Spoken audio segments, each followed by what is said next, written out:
Hello guys, welcome back to our channel trade solution academy. आज हम एक ऐसे टॉपिक पे बात करने वाले हैं जिसके बारे में लोगों ने बहुत सवाल पूछे हैं। भले आप स्टॉक मार्केट में नए हो या फिर आप छोटी सी कैपिटल से शुरू करना चाह रहे हो या फिर आप अपनी फाइनेंशियल नॉलेज को बढ़ाना चाह रहे हो, तो ये वीडियो ये है। चलिए शुरू करते हैं। तो सबसे पहले बात करते हैं क्लियर फाइनेंशियल गोल सेट करना। मतलब आप जो इन्वेस्टमेंट करने जा रहे हो उसका पर्पस क्या है। ठीक है, वो पर्पस आप समझो पहले कि ये जो आप इन्वेस्टमेंट कर रहे हो वो किस आपकी रिटायरमेंट के लिए है, आपको घर खरीदना है या फिर आपके बच्चे के एजुकेशन के लिए है। आपके गोल्स को समझना आपके इन्वेस्टमेंट डिसीजन को गाइड करेगा। ठीक है, तो याद रहे दो तरह के इन्वेस्टमेंट होते हैं, long term and short term. तो ये आपको देखना है कि आपके लिए ज्यादा इंपॉर्टेंट क्या है, लॉन्ग टर्म या शॉर्ट टर्म। अगला पॉइंट है बजट बनाएं। आप अपना एक बजट बनाइए। ठीक है, उसके बाद आपको अपनी इनकम और अपने एक्सपेंसेस को ट्रैक करना है ताकि आप ये देख सको कि जो आपके इन्वेस्टमेंट है उसको आप इजीली एलोकेट कर सको। आप अपनी इनकम का एटलीस्ट 15% तक तो सेव कीजिए, क्योंकि पैसा थोड़ा ही सही पर मैटर करता है इन्वेस्टमेंट के लिए। ठीक है, कि आप कितना समय से इन्वेस्टमेंट कर रहे हो। अगला पॉइंट है इमरजेंसी फंड शुरू करें। ठीक है, तो सबसे पहले हम ये जानेंगे कि इमरजेंसी फंड क्या होता है। इमरजेंसी फंड एक आपका फाइनेंशियल सेफ्टी नेट है जो कि आपकी फाइनेंशियल इमरजेंसीज के टाइम आपको सेव करता है। ठीक है, इमरजेंसी फंड का मतलब आप ऐसे समझो कि सडन कोई ऐसी चीज हो गई जिसके लिए आप फाइनेंशियली प्रिपेयर नहीं थे।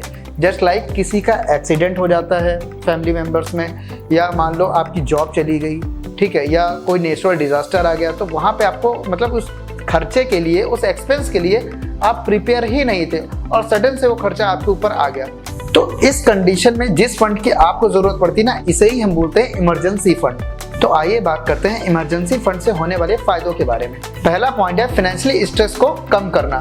मतलब जब आपके साथ कोई घटना होती है तो वहां पे आपके पास सबसे बड़ा जो स्ट्रेस आता है ना, सबसे पहले वो आता है पैसों को लेकर के, कि आपको पहला पॉइंट है आपको पैसों को अरेंज करना। तो वहां पे आपका ये इमरजेंसी फंड है, सबसे ज्यादा काम आता है। दूसरा पॉइंट है आपका डेब्ट को अवॉइड करना। देखिए, अगर आपके पास इमरजेंसी फंड होगा तो आप किसी से डेब्ट लेने नहीं जाओगे। मतलब आप अगर किसी से, आपके साथ कोई ऐसी घटना हुई, वहां पे आप किसी से कर्ज मांगने जा रहे हो और उस टाइम उस पर्सन के पास ना अवेलेबल हुआ या वो पर्सन आपको देना नहीं चाहता है, तो उस वक्त आपके पास बहुत ज्यादा स्ट्रेस हो जाता है या आप ज्यादा मतलब परेशान हो जाते हो इधर उधर।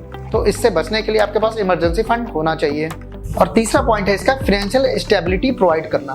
देखिए, अगर आपके पास इमरजेंसी फंड होगा ना, तो इन सब चीजों को आप अवॉइड करके आपके पास एक प्रॉपर फंड होगा जहां जिसे आप जहां चाहे वहां यूज कर सकते हो इमरजेंसी कंडीशंस में। इन्वेस्टिंग शुरू करने से पहले आपके पास एटलीस्ट 3 से 6 महीने का एक इमरजेंसी फंड होना बहुत जरूरी है।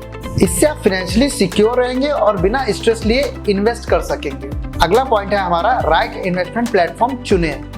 अब बात करते हैं कुछ यूजर फ्रेंडली इन्वेस्टमेंट्स ऐप्स के बारे में जो कि बिगिनर्स के लिए काफी हेल्पफुल हैं। अब बात करते हैं अगले ऐप की जिसका नाम है अकाउंट्स। ये ऐप आपके स्पेयर चेंज को इन्वेस्ट करता है by rounding up your purchase, जो कि माइक्रो इन्वेस्टिंग के लिए बेस्ट ऑप्शन है। अब बात करते हैं बेटरमेंट ऐप की। ये एक रोबो एडवाइजर है जो आपकी इन्वेस्टमेंट को ऑटोमेट करता है और आपके पोर्टफोलियो को डाइवर्सिफाई बनाने में मदद करता है। और अब बात करते हैं वेल्थ फ्रंट की। बेटरमेंट की ही तरह ये आपको लो इन्वेस्टमेंट मैनेजमेंट प्रोवाइड करता है और स्मार्ट टैक्स स्ट्रेटेजीज के साथ में। और अगला पॉइंट है हमारा फ्रैक्शनल शेयर। और आइए अब जानते हैं कि फ्रैक्शनल शेयर क्या होता है। फ्रैक्शनल शेयर एक अच्छा ऑप्शन है। इसका मतलब ये होता है कि आप स्टॉक का एक हिस्सा खरीद रहे हो, ना कि पूरा शेयर। ये आपको अमेज़न या गूगल जैसी कंपनियों में इन्वेस्ट करने में हेल्प करता है। और इसमें एक बहुत इंपॉर्टेंट पॉइंट ये है कि जिस स्टॉक या जिस कंपनी को आप प्रॉपर जानते हो या जिसके बारे में आपने रिसर्च करी है या जिसकी जानकारी है आपको पूरी तरह से, उसमें ही इन्वेस्ट करें। जिस चीज की जानकारी नहीं है उस पर जाकर के इन्वेस्ट बिल्कुल भी नहीं करें। ऑटोमेशन इन्वेस्टमेंट्स को समझना बहुत जरूरी है। अपने इन्वेस्टमेंट को अपने अकाउंट में ऑटोमेशन मोड में सेट करें जिससे कि आप डिसिप्लिन्ड रह पाएंगे।